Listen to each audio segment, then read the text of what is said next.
Hello fellow tankers, this is Dauntless, and today I'm going to be playing in my Tier 8 Chinese Premium Heavy Tank, the 112.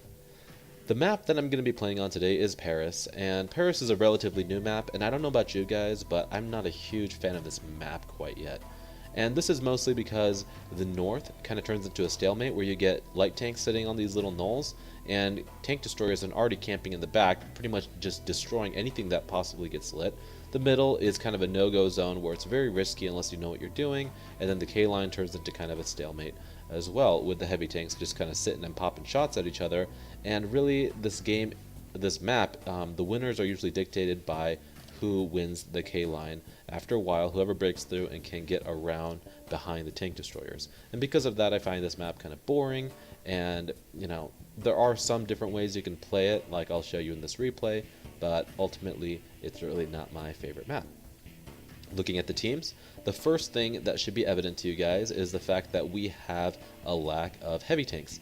Now, like I said before, this map is quite dictated on who's going to win by who has more heavy tanks or better heavy tanks. They have a T10, a VK, these three Tier 8 heavy tanks, as well as this Oni Tiger P. The list goes on. Our team, on the other hand, has some decent, Tier 9 heavy tanks, but we really have this Carnarvon and then a Tiger 1 as our low tier heavy tanks, and because of that we're going to be completely outclassed. Now obviously I'm in a platoon with my buddy Caleb and we're in heavy tanks as well, but the last thing I really want to be doing is spamming heat shells trying to penetrate the front of a VK, which I have a very, very low chance of doing unless I hit him in the commander's hatch. And again, I'm trying to make money playing this thing, and I really don't want to be wasting credits. So what I decide is to push the upper side of the map. I don't want to be shooting at targets that are heavily armored, and that is a good plan. The second thing you'll notice is their lack of tank destroyers. They have this one Scorpion G and then this new WT Tier 7 tank, which isn't really a threat, and because of that the north is going to be relatively open, leaving an assault that if my platoon mate and I decide to go together and push the north, they're going to have a very little chance of defending it. And these are plays that you can do if you are in a platoon with another heavy tank of your tier, and you can really win a lot more games if you play smart with your platoon mates. So like I said earlier, I'm going to be pushing into the north. Now going into the field with a heavy tank is a bad idea, but being able to take the center is a good idea if you can take it. And again, the 112 is a fast enough tank. It has good frontal armor. Even if I do bump into something, I'm pretty confident that I'm not going to be taking a lot of damage. And for the most part, a lot of tanks aren't going to expect this play, so if I do get lit, I don't think I'm going to be really shot on the side. So again, I push into the center, and the center is a very strong location, but it's also a very dangerous position. And the reason being, once you take it, you're kind of committed. You can't really get out alive once you take it, and you really have to, you go balls in when you go and take the middle. You can't really second guess yourself. You have to have a plan. You can't just go in here willy-nilly expecting to just be like, oh, I wonder what's going to be here. If they have good arty players and light tanks constantly lighting you like this, and or tank destroyers sitting on this knoll, you will get destroyed very quickly. So immediately we're able to get some good shots into the RU. I asked Caleb, hey, can you hit this guy? And he does, and I make the decision that we need to move. I know I'm open to arty fire, and I realize that we haven't really lit anything. There's nothing defending over here, and seeing that the majority of the tanks have been lit and are in the south, I'm going to be pushing up with my team. Now, as you'll notice on the mini-map, a lot of our players did actually not go to the K-line, and it's really just a matter of time before the K-line gets absolutely wiped out, and I know it's up to me and Caleb to push ahead. Able to secure the kill on the Tier 9 arty, that's a pretty big deal right there.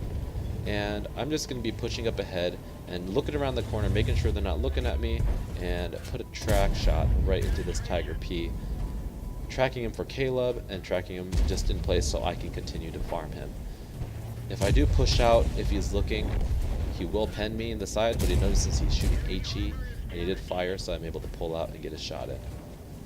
And again, I'm already at 2500 spot damage or assist damage just because I did like that RU when I pulled up ahead. I do have optics on this tank and the arty, and then again, getting track shots like that is very important if you have the opportunity, just because you will farm extra assist damage. in the process. Again, you'll see me do that with this guy here. I'm going to go for the track shot, even though he only has 98 HP left. Not only am I securing the kill by making sure he doesn't back off and, you know, maybe get another shot in, but I'm also getting that extra 100 assist from him. Now, there's really no chance of that shot going in unless I rolled really high with my penetration, but I go for a lower plate shot on this IS-3. Now, I really don't want to switch to my heat shells because I don't want to waste credits, so I go for a track shot, keep him in place, and then decide to flank. You can't really just sit here and brawl with the tank. You have to just take advantage of the fact that he's outnumbered and he's going to have to fight tanks on other flanks. I push up against him, so he has a very, very low chance of penetrating my upper armor, and I'm able to get a nice juicy roll in his back. And our allies are able to confirm the kill. Now, they only have 4 heavy tanks left, and I want to get as much damage out of this game as possible, so I'm going to be pushing forward. And as you see, I got assist damage for that IS-3 because I was able to track him. Now, with my standard rounds, I have very, very little chance of going through the front of this T-32. So I actually don't pull the trigger, and I'm actually driving in front of him, trying to shield our guys that are behind me, the little softly armored targets, because I don't want them to get killed. So I'm able to put a nice shot into the side of that T-32, and just racked up a little more damage. Unfortunately here, I fired a little bit too late to get damage onto that VK, but there's only a T-32 and an Oni left. The Oni is showing me the back of his turret, so I just pull up ahead just a little bit, aim, get another juicy shot into the back of his turret, and the game is pretty much over at this point. Anyway, guys, that's a viable tactic on how to win on Paris if you're not aware of it. Pushing the middle like that in a heavy tank can be very frustrating for the enemies because it basically, when you're in this position, you're exposing any tank destroyers they have here. You could expose their arty, and then pushing up against this building, you're pretty much, you know, protected from anything that's going to be in this area here, and then you can actually take your time and peek out, shoot things that might be here, and then pull around, and you can see all the casualties that happened here. I was able to get 3,600 damage and get 3,300 assist damage, both for tracking and spotting enemy vehicles. Now, this game was over very quickly, and I do credit it to the push that Caleb and I made, you know, pushing that aggressively and then picking off the enemies one by one as they came back to try to defend allowed us to pick them apart very quickly, losing very little vehicles. When I first logged into this game, I really thought I was going to lose just because they had that great, you know, simp player in the VK, and being on the K-line and seeing how we had very little defense down there, I thought he was going to roll through and get behind us, and I knew that, you know, if we were going to win, we had to push very hard, very fast, and, you know, it resulted in a great win. I didn't end up dying, and I never had to fire a single premium round in a tier 9 game. Anyway, guys, hopefully you liked that replay. If you did, I would really appreciate it if you would give it a like down below, and if you haven't already, feel free to subscribe to my channel for more content like this in the future. As always, guys, thank you for watching, and I'll talk to you guys later.